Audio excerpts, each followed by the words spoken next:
इन्फोसिस मैंने लिया है 1379 पे 100 शेयर। और एक सर मैं अपनी स्ट्रेटजी के बारे में आपसे थोड़ा सा कंफर्मेशन चाहता था कि मैं उस तरह से ठीक कर रहा हूँ या गलत है।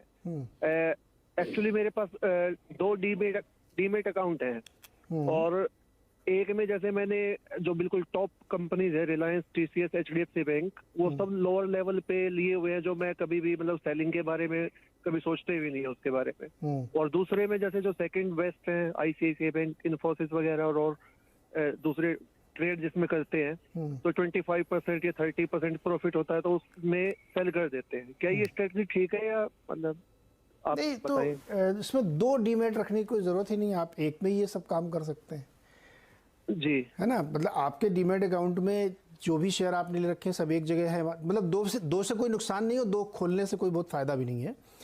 तो आप मान लीजिए आपने आईसीआईसीआई, इन्फोसिस में आप प्रॉफिट बुक करते रहते हैं तो आप कर सकते हैं, और जो आपको नहीं बेचना है वो आप परमानेंट होल्डिंग में रख सकते हो। तो इस स्ट्रेटजी में कोई दिक्कत नहीं है, लेकिन 2 डीमेट अकाउंट खोलने की कोई जरूरत नहीं, क्योंकि 2 का आप चार्जेस भर रहे होंगे वो साल में जो उसमें सर एक्चुअली उसमें एक ये प्रॉब्लम आ जाती है, जैसे मान लो सेम स्टॉक सेकंड वाले डीमेट में अगर ले लेते हैं तो वो लॉन्ग टर्म वाले जो है ना, वो पहले वो जैसे वो होता है ना आपका फर्स्ट इन फर्स्ट आउट, हाँ, फर्स्ट इन फर्स्ट आउट होता है। हाँ, वो फर्स्ट इन फर्स्ट आउट होता है, वो तो होगा ही।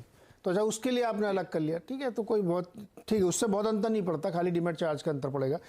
लेकिन आपका जो सवाल है इन्फोसिस वाला, जो आपने 1379 पे ले रखा है, गावा सर 6 रुपए के प्रॉफिट में है अभी, ये क्या करना चाहिए इनको? इन्फोसिस, हाँ, इन्फोसिस का 6 रुपया प्रॉफिट है साइडवेज में, मार्केट वीक है।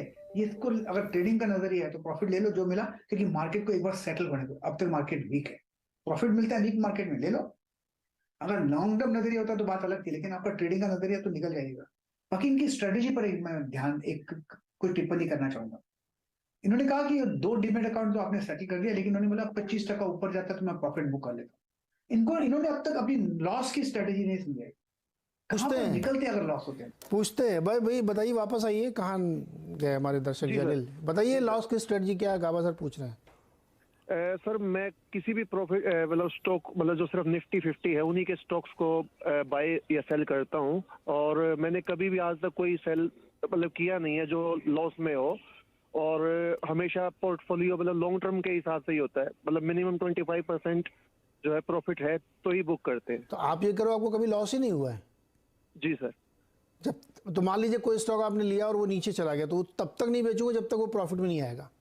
जी सर, इतनी हाँ कोई इशू नहीं है मेरा सर उसमें, तो अच्छा के पॉइंट ऑफ व्यू से रहते हैं। ठीक है, तो कोई ऐसा स्टॉक होगा जिसको आपको प्रॉफिट में कन्वर्ट करने में बहुत लंबा समय लगा हो, ऐसा कोई तो रहा होगा? नहीं सर, कोई ऐसा नहीं है, मतलब मैं हमेशा डिप्स पे ही बाय करता हूँ, डेली ट्रेड नहीं करता। गाबा सर बताइए। अच्छा ऐसा है, देखिए इन्होंने डिसाइड किया कि मैं लॉस नहीं बुक करूंगा, प्रॉफिट बुक करूंगा तो 25% में, मतलब अपना प्रॉफिट ब्लॉक उन्होंने कैप कर दिया, लॉस को ओपन रखा है। एक बात अच्छी, कम से कम 50 टॉप 15 स्टॉक्स में ट्रेड करते हैं, लेकिन वो स्ट्रेटेजी गलत है। मैं आपको एक स्टेटमेंट कहूंगा, अगर जो भी सुनेगा ये उनके लिए बहुत अच्छा है, जो भी बोलने वाला हूं मैं। आई लव माई लॉसेस, ये एक स्टेटमेंट है। I love my losses. जो आपके लॉस मिलते हैं जल्दी ले लो। The first loss is the best loss, second loss is worse, third loss is the absolutely worse. जो पहला लॉस मिलता है वो ले लो, एंड ऐसे आई लव माई लॉसेस। तो आपके लॉसेस कंट्रोल कीजिए, प्रॉफिट छोड़ दीजिए ना, वो उसको क्यों कैप करते हो? Keep taking the, let the profits run.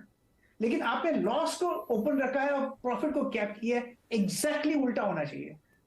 बस ये मेरी थोड़ा व्यू है, it's view how to do it, but I love my losses, इतना कहना चाहिए जरूरी।